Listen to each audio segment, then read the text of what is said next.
Eu acho que a motivação, a automotivação, ela é muito individual, né? De onde é que ela vai chegar em você. Eu nem chamaria de automotivação. Eu acho que é um adulto funcional fazendo o que precisa ser feito. Com motivação, não, às vezes você vai sem. Mamilos. Mamileiros e mamiletes, sejam muito bem-vindos ao Mamilos, esse espaço de diálogo de peito aberto. Eu sou a Cris Bartz. Eu sou a Juva Lauer. E quem a gente tem na nossa mesa hoje, Cris? Jacira Doce, por favor, se apresente para os nossos ouvintes. Quem é você na fila do pão? Gente, é tão louco estar aqui ouvindo isso. Quem sou eu na fila do pão? E eu ouvi tanto e até agora eu não sei uma resposta. Porque tanto ter treinado, né? A vida vai mandando sinais. Mas essa é a grande pergunta da vida. Quem a gente é, né? Cara, uma simples camponesa, porque Brasília é o campo, né, gente? Aí eu chego aqui em São Paulo, eu fico olhando pra cima, que esse prédio alto, né?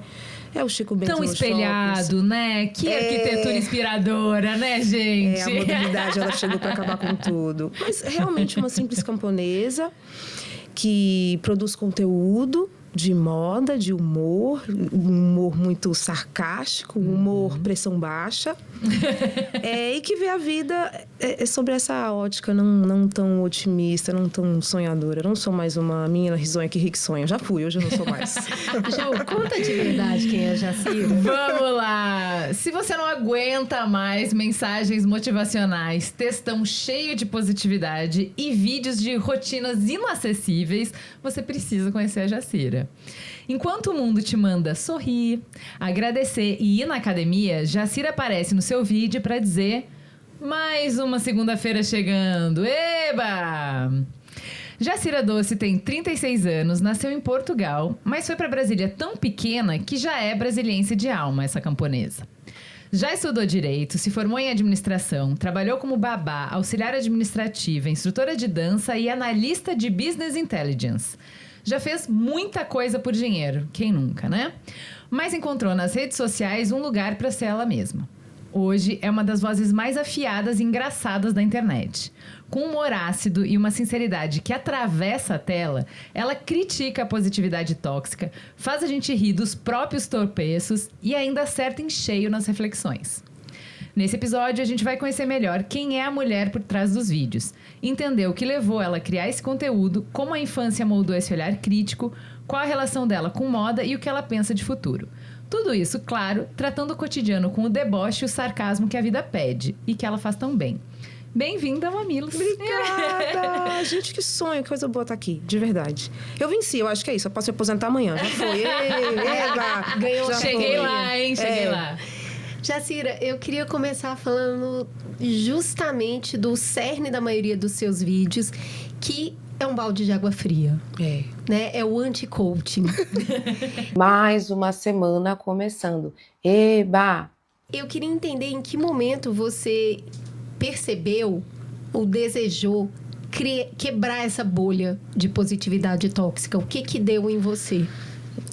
Eu acho que primeiro vem essa onda muito grande. Eu acho que eu senti mais forte quando a gente estava saindo da pandemia. Essa coisa de vamos lá, você pode, você consegue. E eu falei, não pode e não vai conseguir. Ué, o que está acontecendo? O que está acontecendo? Eu acho que esses discursos, eles são muito ruins para a maior parte das pessoas. Porque quem está falando disso partiu de onde? De que lugar? Quem é essa pessoa que tem esse discurso? E eu acho mesmo que tem muita gente que não vai conseguir. Muitas coisas. E isso vai te enfraquecendo, né? Poxa, mas se existe esse discurso, só eu que não consigo, qual que é a minha culpa? Acho que a gente vai se culpando por não conseguir, por estar acreditando num discurso que simplesmente não é real, que não se aplica a muitas vidas. Eu falei, não, alguém vai ter que falar o contrário, não é possível. Será que ninguém tá vendo? Trago verdades. Não vai dar tudo certo, gente. E saber que não vai dar tudo certo te aterra, né? E aí você vai lidando com outras possibilidades. Tem um acolhimento que é de compartilhador. Né? O fato de que eu não tô sozinha, né? Não tô louca, então, né?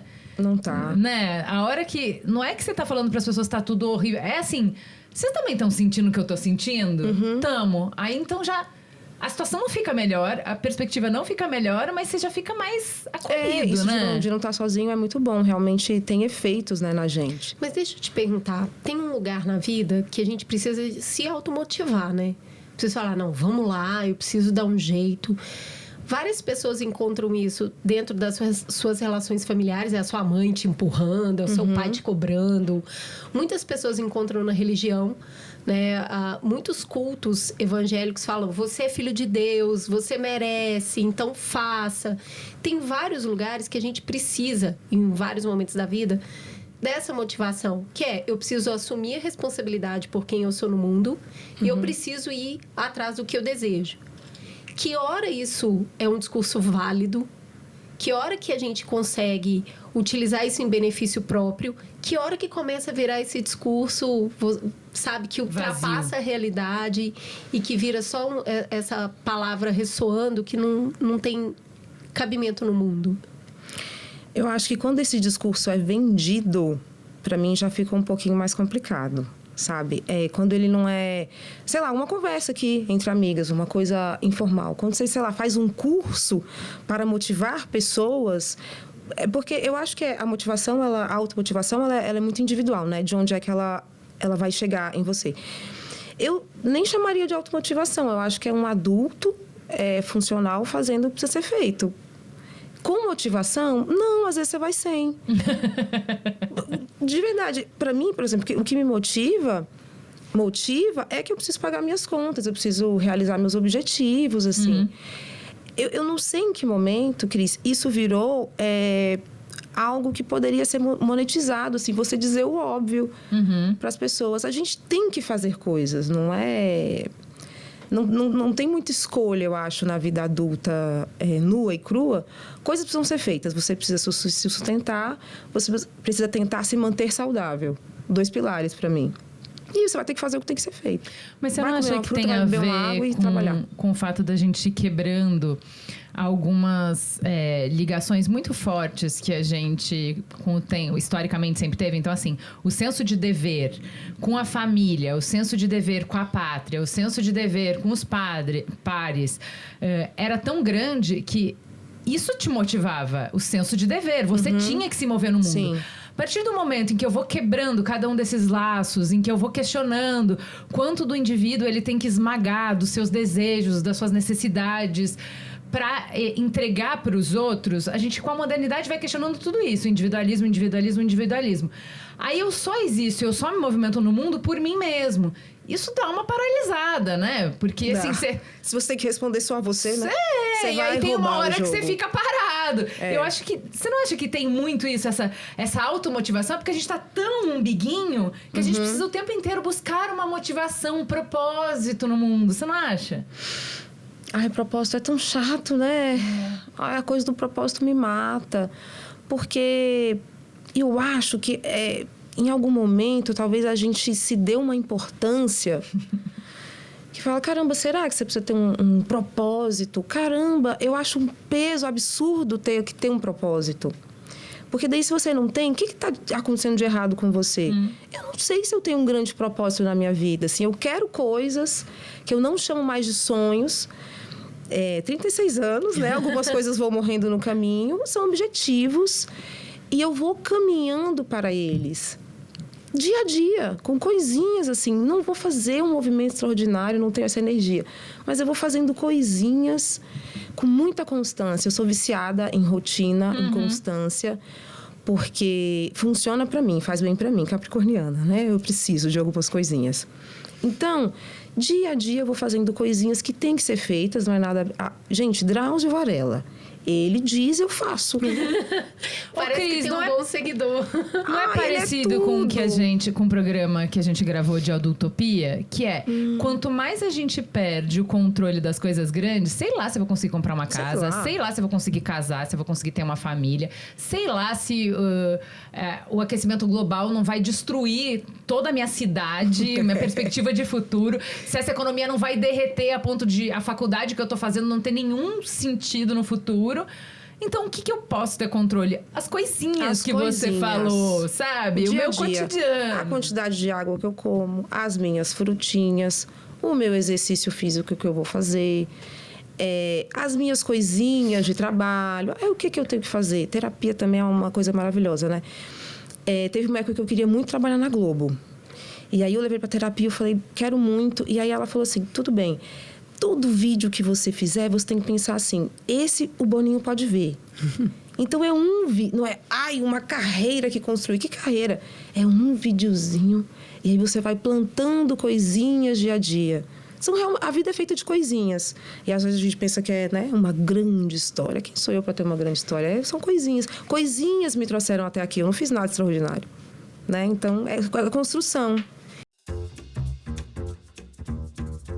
Há 10 anos, o Mamilos faz parte da sua jornada de formação como ser humano, profissional e cidadão. Mas você sabia que também pode nos contratar e levar essa experiência para sua empresa, organização ou marca? Com a Mamilos, a nossa consultoria, nós já ajudamos grandes marcas a construir narrativas sensíveis. A gente também palestrou em eventos para todo tipo de público, traduzindo temas complexos. E em empresa, nós facilitamos o diálogo em times para potencializar a performance. Agora, atendendo pedidos, a gente abriu algumas vagas de mentoria profissional. E aí, vamos trabalhar juntos? Eu acho que a perspectiva dos conceitos ficaram muito amplificadas no mundo onde todo mundo se compara, né? Mas eu queria entender esse primeiro lugar de molde da Jacira Doce, porque você tem um humor muito irônico, né? Você fala coisas muito duras, com uma cara extremamente plácida. Uma voz bem aqui. Uma voz, assim, bem, sabe? Destrói soquinhos, assim, que a pessoa não percebe que está tomando. Quero malhar, mas tenho preguiça. O que fazer? Malhar com preguiça. Vai você, sua garrafinha de água, sua preguiça, de repente uma cara fechada, nenhuma unidade de carisma e vai malhar. Me conta um pouquinho do lugar que você cresceu, da sua família, da sua infância. O que tem da Jacira pequena que tornou ela tão doce agora? Cara, é um molde muito ruim, gente. Que molde, caramba. Eu fico pensando, será que eu tenho como processar meu pai de alguma forma? Porque não foi legal, não foi bacana. Ai, que maravilhoso. Meu pai é de Guiné-Bissau, minha mãe é de Angola. Eles se conheceram em Portugal. E aí a história que eu soube durante muito tempo da minha vida e que eu contei com muito orgulho na escola é que meu pai foi para Brasília estudar, foi fazer doutorado. Ele que já tinha feito direito na Universidade de Coimbra, uma das mais tradicionais do mundo, foi fazer doutorado já na Universidade de Brasília. Ele fez, mas ele saiu fugido de Portugal porque ele deu um cheque sem fundo. E dava cadeia na época. Eu sou contra, gente. Imagina, você não pode dever mais. O que é isso? Vai ser preso? Ninguém vai ficar na rua, né? E aí, foi para Brasília fugido. Então, é uma pessoa de um caráter... É peculiar. A moral dele é elástica, vamos falar assim. E aí, veio para cá. E aí, se meteu com o negócio de igreja. Falou, vou ser pastor. Eu fico pensando muito, como é que seria a minha história familiar se a gente não tivesse essa coisa da religião, assim, porque pautou muito. E aí, a Igreja Assembleia é uma igreja muito rígida, e eu a filha do pastor, então eu tinha que fazer coisas que eu não acreditava. Eu, desde muito nova, eu queria ser dançarina do Faustão, eu não queria ser levita na igreja. Sabe, assim, eu achava tudo meio... É uma veia artística desde pequeno. Eu queria, assim, sabe? Então... Mas ele deixava você ver TV? A gente via muita coisa escondida, assim. E eu lembro que teve uma época que a gente tinha perdido o controle, então a gente via a TV muito perto para mudar, porque não podia ver novela. A gente via colada na tela, assim. Então, e aí muita violência doméstica, uma casa muito triste, assim. Um ambiente muito triste para criança e para desenvolvimento de crianças, enfim. E aí eu sabia que eu imaginava que a TV era um lugar feliz, porque lá eu via as pessoas alegronas, né? Na TV, então eu queria ir para lá, não era nenhuma coisa de ser famosa nem nada. Eu queria ir para um lugar que eu achava feliz, seguro. Então, tem muito isso. E a minha mãe, eu acho que ela fez muito aquilo que o Will Smith fez naquele filme. Como é que é o nome? A Procura da Felicidade? A Procura da Felicidade. Ela maquiava muito a realidade pra gente, assim. Hoje, eu sei que não, mas eu diria que a minha mãe era uma mulher muito alegre. Ela não era. Ela estava fingindo, ela estava tentando fazer com que a gente não sofresse tanto naquele ambiente. E aí é isso, eu lembro da minha mãe tendo crises de riso, e hoje eu sei que ela não estava bem, né?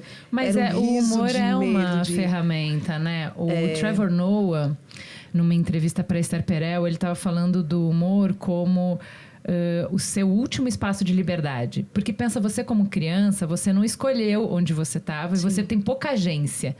Ele fala de que a vida vai jogando coisas em cima de você e outras pessoas podem te colocar em situações em que você, de fato, não tem escolha.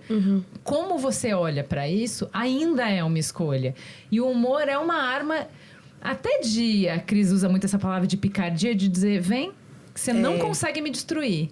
Você faz, eu dou risada em cima disso. É por aí. Você acha que a sua mãe tinha um pouco de, eu não vou me quebrar, eu tô passando isso aqui, mas você não me ganhou. Ela tinha um pouco disso, de usar esse humor para manter a dignidade, eu diria. Eu acho, e tinha muito de amar acima de qualquer coisa. Ela é uma pessoa muito afetuosa, muito amorosa, apesar de tudo. Eu comendo já sou mais amarga do que ela é.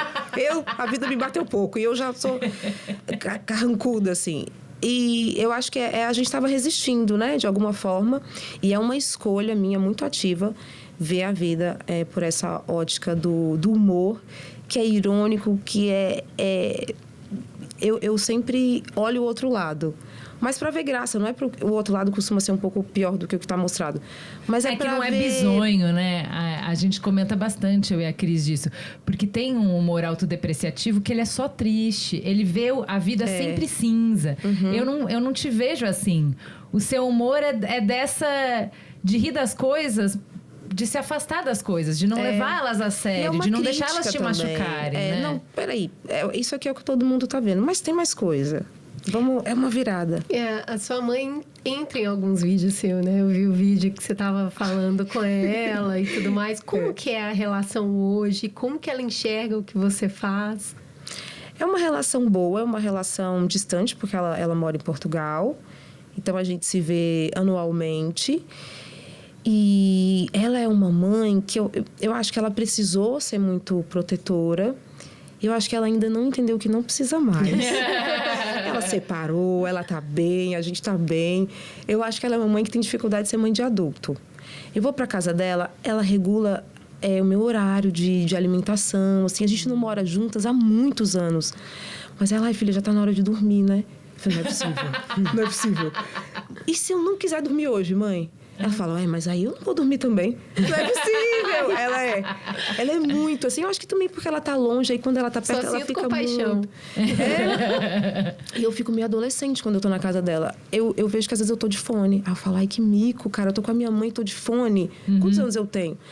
Mas é que eu acho que ela vem com essa coisa muito protetora e ainda muito mãe no pequeno.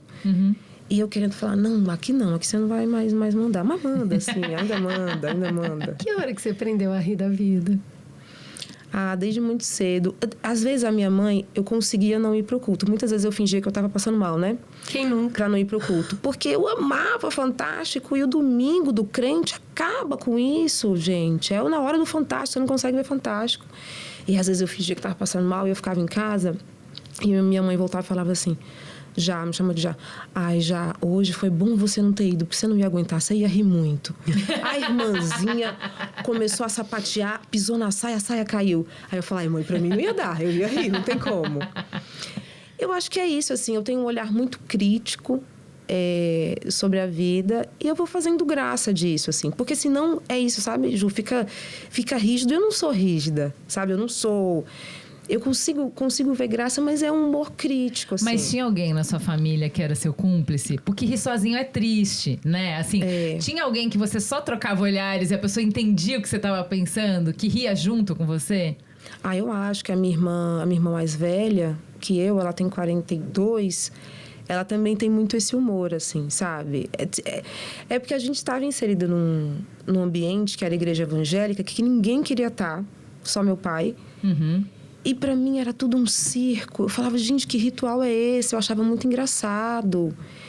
E não dá para você rir da irmã sapateando, porque aquilo é sagrado.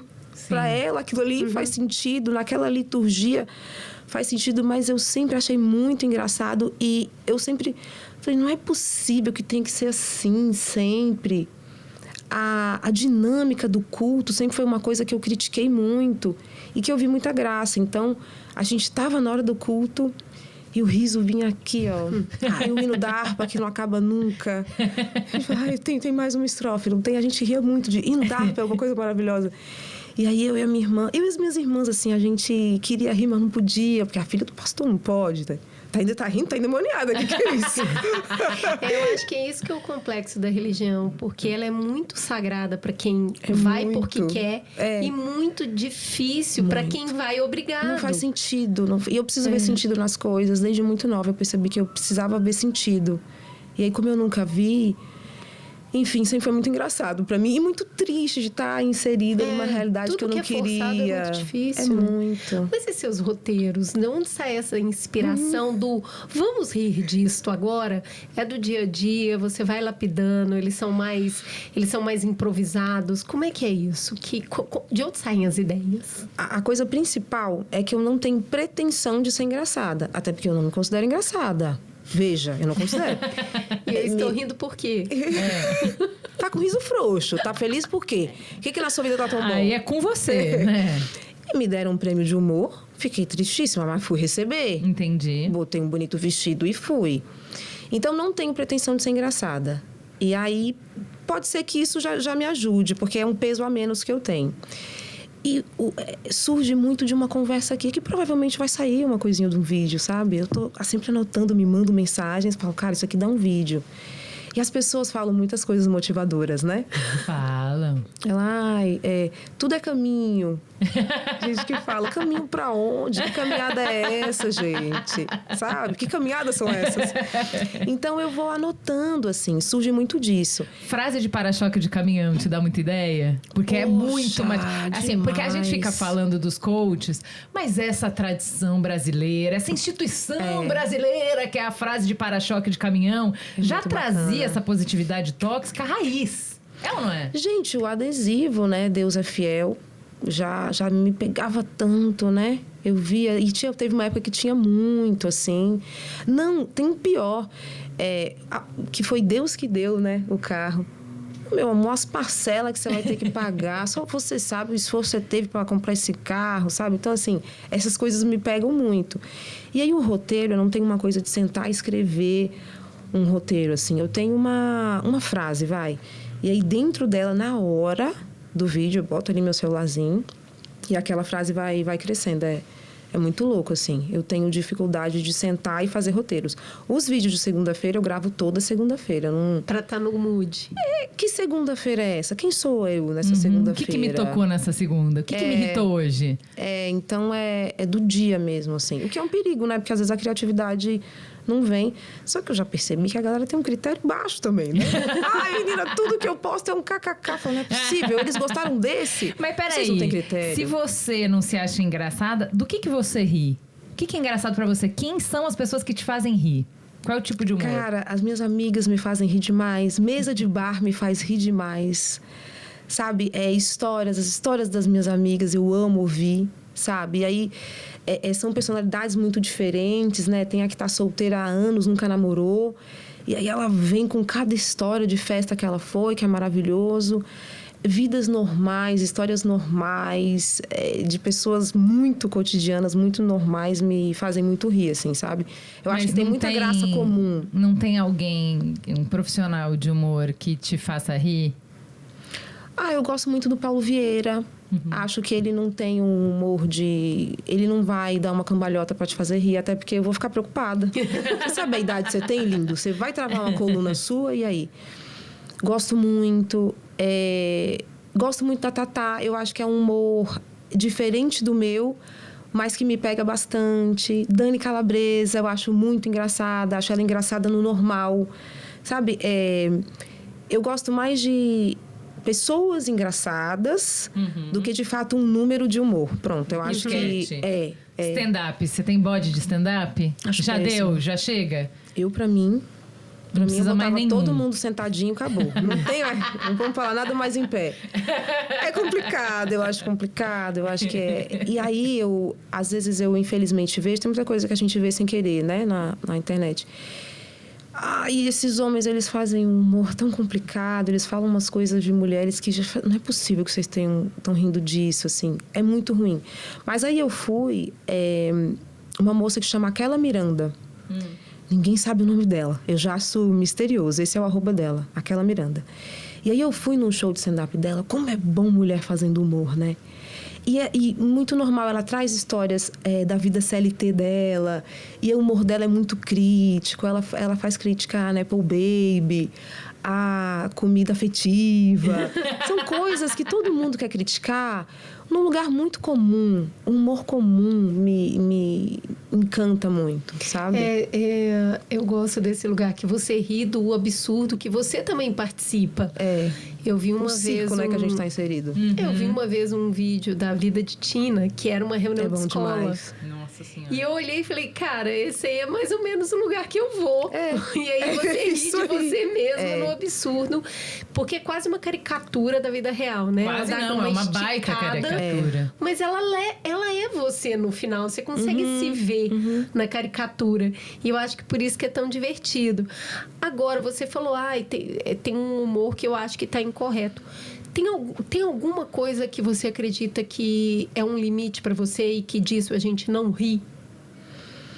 Eu acho que a gente não ri de muita coisa, né? Eu acho que se é um problema social, talvez a gente não devesse rir.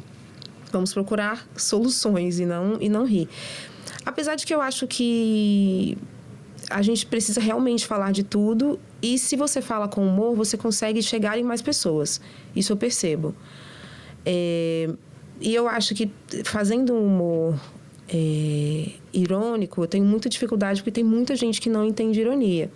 Então eu percebo que quando eu falo de religião, e eu sinto que eu posso falar porque eu vivi muitos anos da minha vida, é complicado. Tem várias vezes que eu vou citar, sei lá, versículo, eu falo ditado. É uma provocação, eu sei que é um versículo. Mas aí tem pessoas que me corrigem, é um versículo, tenha mais respeito. Sabe? Então, mas é isso que você falou, né? A gente não deveria rir disso. A gente quem? A gente é muita gente. Porque pra irmã que tá lá falando em línguas, aquilo é sagrado, não deveria rir. Pra você era necessário rir para você suportar aquilo. Sim. A gente precisa de coisas diferentes e a gente lida com situações difíceis de formas diferentes. Você acha que a gente precisa ter tolerância nesse espaço comum de humor? Que tá tudo bem, pra mim isso não é humor, isso não pode falar. Pra você vai continuar existindo no mundo. Qual é o espaço de tolerância e qual é o espaço em que a gente precisa silenciar, não pode existir? Eu acho que tem coisas realmente que são sérias, são crimes, né? E aí os humoristas, eles sempre tentam, assim, dar uma esticada, mas eu acho que, de verdade, gordofobia não é engraçado. Racismo, né? Muito menos. Tem algumas questões de gênero que eu acho que não dá mais pra gente rir, porque, enfim, as pessoas, elas morrem, né? Então, as mulheres sofrem realmente muito, então eu acho que não dá pra rir. Mas eu acho que tem coisas que são levadas muito a sério que talvez não precisaria, assim. Eu acho que religião é uma delas. Eu conheci um humorista que ele faz... ele é evangélico e ele faz humor sem censura. E ele fez um personagem de um pastor que, meu Deus, era muito engraçado. Era um pastor dando uma receita de pudim naquele tom, como se... E aí era, sabe assim, ideia. Maravilhoso. Eu ri demais daquilo. E como é que um pastor não vai rir disso? Gente, vocês são assim mesmo. É igual a vida personagem. De Tina. Posso rir de mim mesmo? Tudo bem. E aí, quando a gente consegue rir da gente, aquilo, você tira a importância da sua existência, porque, sinceramente, ela não tem. E aí você ri, e eu acho que a gente se encontra, sabe? Nesses lugares de tolerância mesmo. Dá pra rir de muita coisa, tem coisa que não dá pra rir de jeito nenhum. E a gente vai entendendo o que dá, assim. Tem lugares mais seguros. Eu acho que... homens brancos conseguem fazer piada muito mais facilmente do que eu, por exemplo. Mas eu vou tentando, eu vou achando o meu lugar. E eu não curto muito polêmica, né? Então, eu penso bastante antes de postar um vídeo. Eu fiz uma crítica... Eu tenho um quadro que é crítica de cinema completamente infundada, porque não entendo nada de cinema. Mas eu sei o que é um filme ruim. E aí eu não critico filme bom, porque às vezes o filme bom eu não entendo, né? Mas o ruim eu consigo falar que ele é ruim. E aí, na época do Oscar, eu fiz uma crítica sobre Conclave que eu gostei. E aí eu cito vários padres maravilhosos que a gente tem e tal. E eu não, juro por Deus, eu não sabia que o Papa estava doente, vocês acreditam? Eu perdi esse furo. Sim. Eu não sou muito ligada à Igreja Católica, eu perdi esse furo mundial. E eu fiquei tão pensativa, eu falei, cara, será que era hora de eu ter feito a crítica desse filme? E agora, infelizmente, Deus o tenha. E aí eu falei, cara, será que não está na hora de repostar o vídeo de Conclave? Eu falei, poxa, nada a ver, né? Eu tenho muito seguidor padre. Amo eles. Coisa. Eu tenho um seguidor que a gente troca muito áudio. A gente troca muito áudio com o meu seguidor padre. Padre Cauê, um beijão, amo. E aí, ele postou uma stories que tava triste. Eu falei, poxa, não é a hora. Sabe? Então, eu acho que tem uma humanidade... Uma sensibilidade. No fazer a graça, que você precisa perceber. Eu falei... Ai, tocou meu coração? Não, mas, poxa, tem gente que tá triste hoje. Não sei se Porém, é a hora. o vídeo da Gretchen com Conclave é o Conclave inteiro com a Gretchen. Não sei se você viu. Aquilo ali é um Oscar, né? Aquilo ali bom, é incrível. aquilo Mas, é bom. claro, ele circula entre as pessoas que podem rir, que não estão no momento frágil com isso. É isso que eu acho, que eu tava tentando chegar. Não necessariamente é para todo mundo. Eu acho que contexto, a gente tá perdendo muito com a internet contexto, né? De que, assim, aqui talvez funcione, ali não funciona. Essa sensibilidade que você falou em relação ao seu seguidor padre, ela é no 1 a 1, né? E aí, quando você joga no marzão, que vai chegar sem contexto em um monte de lugar e todo mundo, a chance de ofender... E eu me preocupo com isso, assim. Eu amo o podcast Coisa que Não Edifica Nem Destrói. Não sei se você conhece, de um português. Você vai amar. E ele teoriza sobre humor. É muito legal. Um humorista, ele teoriza sobre humor. E ele fala sobre o quanto a gente... É preocupante a gente ter perdido esse músculo e esse exercício. A gente quer que as coisas não nos incomodem. A gente quer que as coisas respeitem a nossa sensibilidade.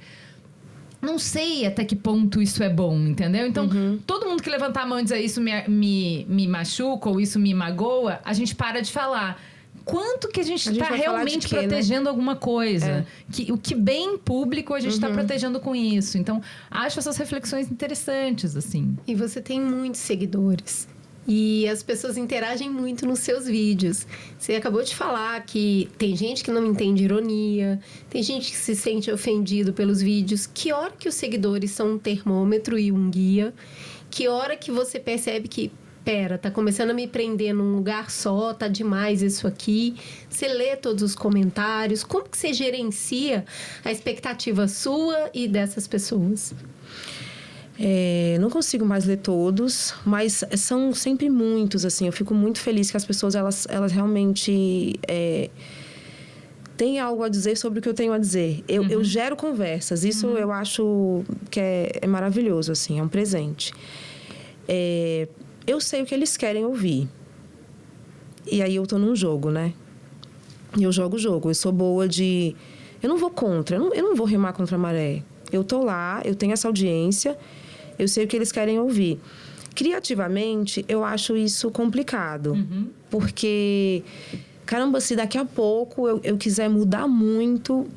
Eu sei que algumas mãozinhas vão largar da minha, assim. Eu tenho essa consciência e eu acho que é uma escolha. Me encontram na rua e falam muito do vídeo de segunda-feira.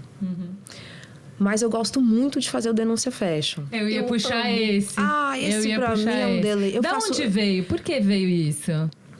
Ju, não é possível que todo mundo vai elogiar a tendência. Não é bacana, não é bonito. Vocês estão tudo feia na rua. Sabe? Dica de como estragar um look em 40 segundos. Aqui nós temos um belíssimo exemplar de conjuntinho de alfaiataria. Você pode se perguntar, ué, o que pode dar errado? Ô, minha flor, tanta coisa. O sapato vai ser esse aqui, até aí ok. Mas eu tenho isso aqui. Meu Deus do céu. Por que eu sou assim, meu pai? E o resultado é esse aqui. Ninguém vai saber se ela tá no pós-operatório dela, se ela fez a cirurgia de varizes dela, ou se ela é autêntica. Me siga para mais dicas. E alguém tem que ter um outro ponto, não é possível. Lógico, gente. A gente já achou bonito ombreira. Então, evidentemente que tem Poxa. tendência que não funciona, não é funciona, mesmo? não é bom pra ninguém, sabe? É democrático, né? Todo mundo fica feia. Então, eu gosto de falar um pouco do que ninguém tá falando. Assim, claro que tem gente falando, mas é um conteúdo é desmoda, né? Que é? Poxa, será que a gente só vai ficar falando a gente vai ficar só mostrando o look bonito? Eu faço uns vídeos com os looks muito feios, que eu sei que são feios, mas porque eu acho que a gente tem que gerar um pouco de incômodo também, sabe? Esse desconforto, ele é muito legal. A gente pode ficar desconfortável e criticar moda, tendência, assim, não é? Não tá escrito em pedra, a gente pode criticar. Só que é isso, ninguém me encontra na rua e fala que legal denúncia fashion. Mas eu vou continuar fazendo, só que eu sei que o vídeo de segunda-feira precisa estar ali também. Eu vou colocando outras coisinhas para que a minha criatividade não sucumba ao desejo da minha audiência, assim. Eu sei o que eles querem ouvir, eu vou falando. Um pouco de droga, um pouco de salada. Agora, eu queria ficar um pouquinho na moda, porque se colocar o bracelete na blusa, não fica bom pra mim. E pra você tá lindo, tá fashion, eu tá desconfio com tanto ótimo. desse elogio, eu não gosto pra mim. Eu falei, você tá linda. Falou mesmo, foi verdade. E tem várias coisas que eu coloco, porque eu vejo bonito na pessoa, e não... já vou chegar em casa e tentar fazer isso, eu falo, não funcionou, não sustento. E tem outras coisas que funcionam pra mim, eu vou experimentando, descobrindo e tudo mais. Qual que é a sua relação real com a moda e de onde vem a informação, a inspiração, o teste e até o poder criticar? Porque eu lembro que nos anos 2000, até outro dia, a gente tinha as revistas que mostravam o certo e o errado. Então vinha assim, tem quadril largo? Não, calça assim? Não, e tirava foto das pessoas na rua, lembra? Ô, gente, isso é tão criminoso, isso é tão errado. E colocava assim... De onde vem essa relação e como que você enxerga isso? Sempre gostei muito de moda, assim. A pobre da minha mãe tinha que ficar costurando, recosturando o vestido para, né? Nós três, somos 3 irmãs da mesma mãe e a gente sempre gostou muito de moda. A minha mãe é uma mulher extremamente bem vestida, ela usava muito conjuntinho. E a gente sempre gostou. Era uma forma limitada de expressão, porque, enfim, tinha que usar saia. Não podia usar nada de decote, era moda modesta, né, menina? Que está me matando por dentro. Né? O conservadorismo vai acabar com a gente, eu juro por Deus. Mas a gente tentava, sabe? Mesmo sendo um universo de moda muito limitado, a gente tentava usar umas coisas diferentes e tal. Então, eu acho que tem muito disso. E de tentar hackear um pouco o sistema por dentro, assim, tem que ser saia, mas que saia? Será que tem uma saia um pouco mais interessante? Então, a gente ia fazendo essas descobertas. E a limitação também ajuda muito a criatividade, né? Ajuda. Cara, dentro você tem 3 opções. Isso. Como é que você vai ser criativo aqui, nesse espacinho apertado? Eu acho que ajuda mesmo. E eu comecei a fazer um vídeo de Se Arrume Comigo para trabalhar. Que eu tava vendo, acho que eu vi no TikTok antes de ver no Instagram. Cada look era 60 mil. Eu falei, não é possível. Gente, ninguém tá comprando de fast fashion, ninguém que consome moda possível e popular tá fazendo esse tipo de vídeo? Não, vou ter que fazer. E aí era um lookinho bem CLT, sabe? Mas sempre... E aí eu percebi que as pessoas estavam mais interessadas sobre o que eu falava da roupa. A roupa era um detalhe, mas o que eu falava, que história que essa roupa vai contar. E eu acho que realmente moda é uma ferramenta absurda de comunicação, né? Você consegue dizer coisas e as pessoas, elas tiram algumas conclusões sobre você a partir do que você veste. E eu acho que essa tem que ser uma consciência que a gente tem. Você pode não ligar para isso, mas as pessoas, elas vão tirar conclusões sobre você, antes de você dizer alguma coisa. Então, eu acho que vem muito disso e de criticar, assim, porque tendência é para quem, né? É para que bolso? É para que corpo? Então, tendência me pega muito e é sempre muito, né? São muitas coleções o tempo inteiro, a gente não... É muito consumo. Então, eu não sei, eu senti que eu precisava criticar isso, porque... Tem mulheres normais se vestindo e saindo por aí todo dia. Não, é o que mais tem. É.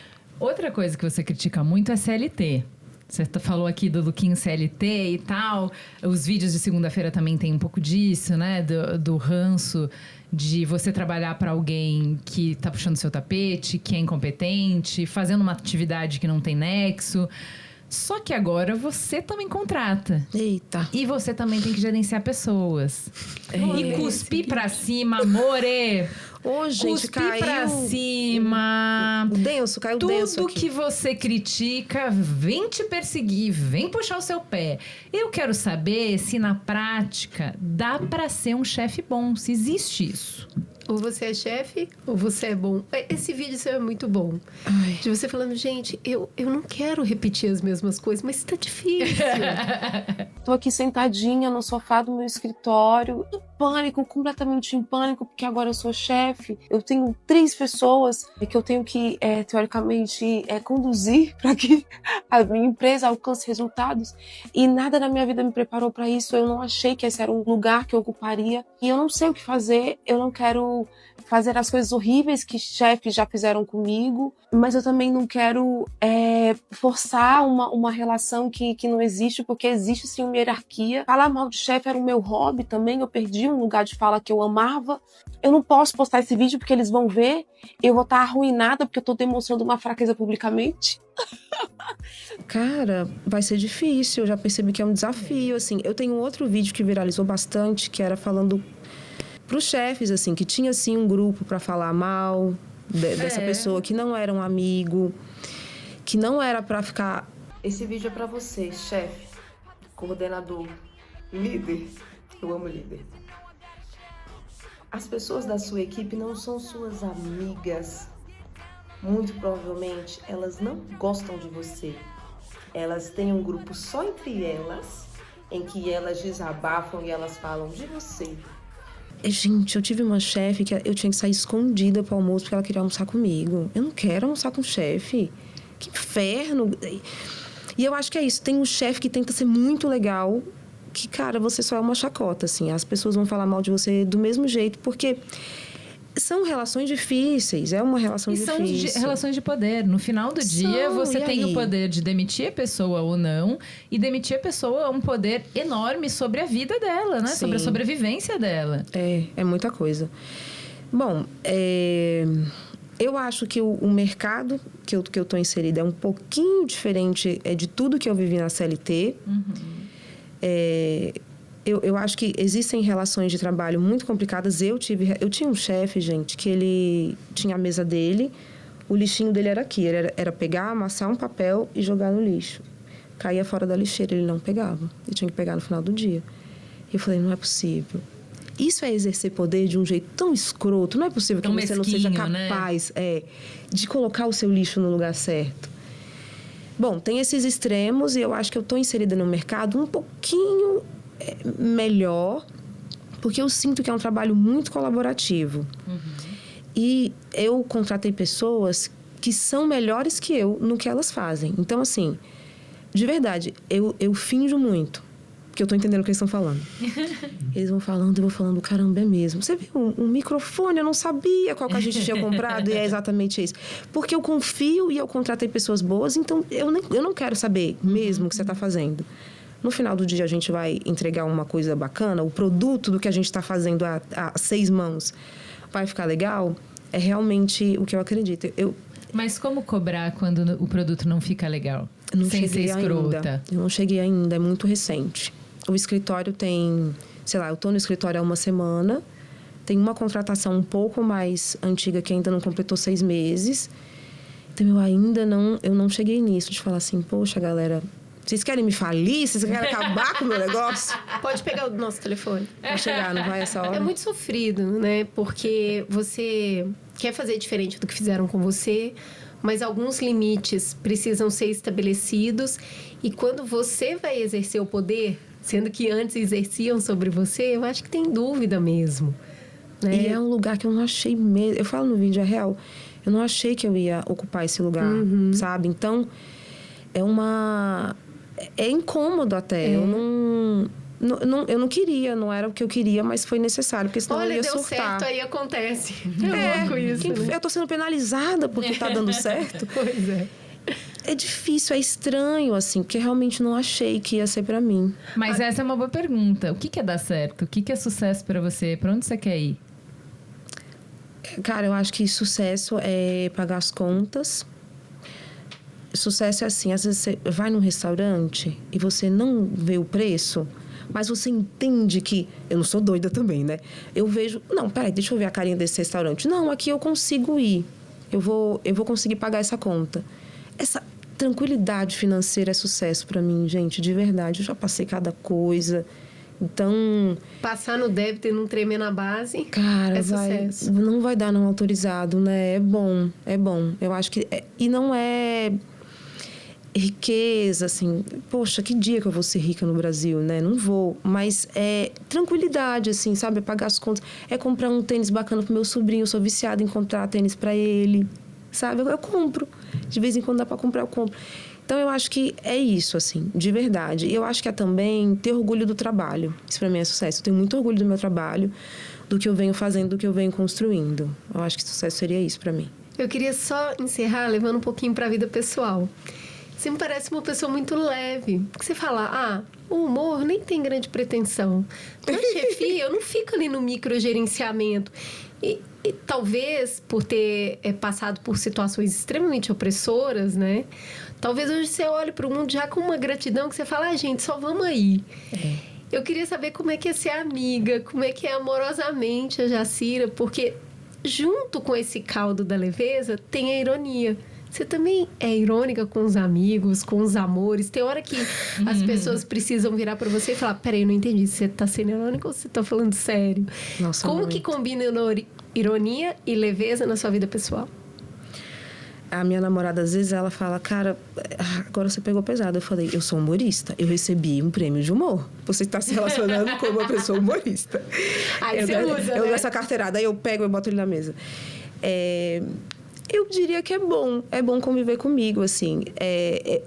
Realmente, eu vejo o mundo sobre a ótica do humor, então é sempre uma coisinha, sabe? E aí, obviamente, que quando eu me sinto segura, eu falo uns absurdos, que não daria. Direitos humanos, o que são.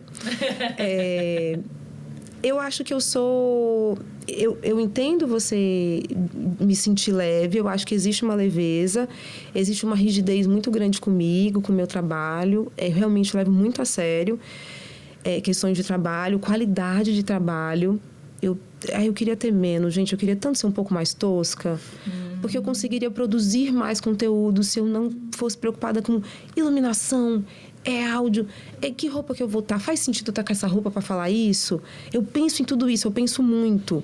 Eu tenho um apego estético muito grande, então eu sou um pouco travada, sabe? Assim, eu queria conseguir fazer com mais fluidez, assim. Eu penso muito antes de postar um vídeo. Mas eu me considero uma amiga boa, uma amante boa, uma namorada maravilhosa. E é isso, é uma vida com muita ironia e com muito amor, com muito humor, para ser possível, assim. Eu acho que é o que realmente faz a vida ser possível para mim, é trazer ironia, porque a verdade nua e crua, que eu amo e que eu falo sobre, mas ela... Eu acho que outra pessoa falando exatamente o que eu falo, o Brasil estava todo depressivo. E as pessoas amam, elas, sabe? Essas coisas que eu falo, eu acho que é a forma também, a minha escolha de comunicação, que também me ajuda muito a falar o que eu realmente acredito, só que desse jeitão. Você acha que essa escolha tão cuidadosa no fazer, esse olhar, né, atento para fazer, buscando cada vez mais qualidade, vai te levar para a Globo ao fim e ao cabo? Ainda tá no seu radar de desejo? Eu acho que esse era mais um sonho de criança que eu precisei amadurecer. Porque eu já fiz algumas coisas e eu entendi que é puramente trabalho. Aquela criança que via a TV e queria sair da casa e ir pra TV porque ela era feliz, não, tá todo mundo trabalhando. É trabalho. Eles estão estressados também. Eles estão fazendo entretenimento, mas eles estão estressados. Até ontem eram CLT também. Hoje não são mais, são precarizados, mas já foram CLT. Já foi, piorou bem. Então, tem isso, assim, é um sonho que ele tá amadurecendo junto comigo. tem coisinhas aí. Já gravei uma coisinha que vai ao ar dia 1 de julho. O contrato que eu assinei, o jurídico. Não, eu falei uma data, tá tudo bem. É isso, exato. É uma data apenas. Coisinha tá protegida. Que é o primeiro grande projeto para TV, que eu acho que vai ser muito legal. Eu acho que eu vou gostar muito de me assistir, assim, sabe? Eu queria muito me ver na TV. Esse é um sonho que eu, inclusive, eu topei. É a Jacirinha. Ali é a Jacirinha realizando um sonho e eu acho que, enfim, não dava para negar. E eu quero muito ainda. Eu queria muito ser apresentadora. Eu queria muito amplificar os meus meios de comunicação, sabe? Por onde eu falo com as pessoas. Até porque negócio de rede social eu não confio, né? Esse moço, se um dia ele acordar... Esperta você. Poxa, gente, eu não sei. A audiência não é sua, a audiência é dele, né? É dele. Se ele puxa aquilo da tomada, acabou pra mim. Acabou minha carreira, não. Então eu tenho que colocar meus ovinhos em mais cestas e eu tô me organizando pra isso. Ai, que lindo. É muito bom e eu tenho certeza que vai ter muito sucesso. Porque você tem todos os elementos. Bonita pra caramba, né? Também, né? Você sabe que imprime bem vídeo. Imprime bem. Tem estilo, tem carisma, tem sorriso que faz sorrir. E tem uma coisa muito interessante que você estava falando, que embora você seja muito criteriosa com o que você coloca no ar, te dá orgulho. Me dá muito orgulho. Então, uma coisa alimenta a outra, né? Acho que se você se livrasse dessas... vou fazer, deixa assim, faz assim, talvez você não tivesse tanto orgulho. Então, tem dois lados e está caminhando super bem, porque mais do que seguidor, você tem muito engajamento, né? As pessoas conversam com você. E eu acho que esse é o melhor termômetro. É por isso que a gente te trouxe aqui. Porque a gente está lá assistindo, engajando, e comentando, e falando uma com a outra. Então, muito obrigada por ter vindo. Você, já tô com roupa de assistir esse dia primeiro aí, quero ver o que é. E a nossa porta está sempre aberta, novos projetos, novas conversas. Vamos trabalhar junto. Gente, obrigada. Que coisa boa.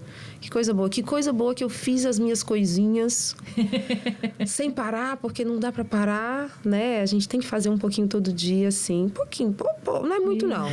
Mas um pouquinho todo dia a gente vai precisar fazer. É a vida, é o jogo da vida. E que bom que eu fiz. E aí eu acho que me trouxe até aqui, de verdade. Obrigada. Eu queria te pedir no improviso para falar para os nossos ouvintes por que com tanta coisa acontecendo no mundo, a gente ainda precisa ter conversas adultas, profundas e refletir sobre a vida.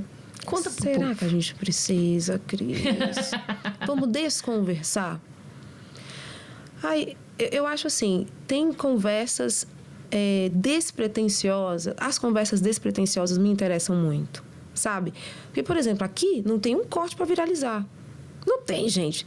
Mas que conversa boa, sabe? Eu acho que a pretensão atrapalha muito as relações humanas, íntimas, naturais. Conexão. Atrapalha muito, sabe? Então, conversa fiada é bacana, assim, sabe? Poxa, a partir dessa conversa vai surgir algo incrível. Não, mas, poxa, a gente trocou tanto, foi tão gostoso, sabe? Então, assim, grandes conversas, sabe? Às vezes eu queria ouvir, sei lá, uma pessoa que eu admiro muito, falando muita bobagem, falando água, sabe? Quem é essa pessoa, fora o título que ela tem, sabe? A coisinha, o íntimo, assim, uma particularidade sua. Eu acho que a gente cresce muito e troca muito em conversas despretensiosas. Com gente boa, sempre rende. Gente, muito obrigada por ficarem com a gente até aqui. Você já sabe, não deixa na mão do Marquito esse conteúdo chegar para quem precisa. É você que é o algoritmo que a gente quer ver nas redes sociais. Então, se gostou desse conteúdo, compartilha, manda para os amigos e a gente se vê semana que vem. Beijo. Mamilos. Mamilos.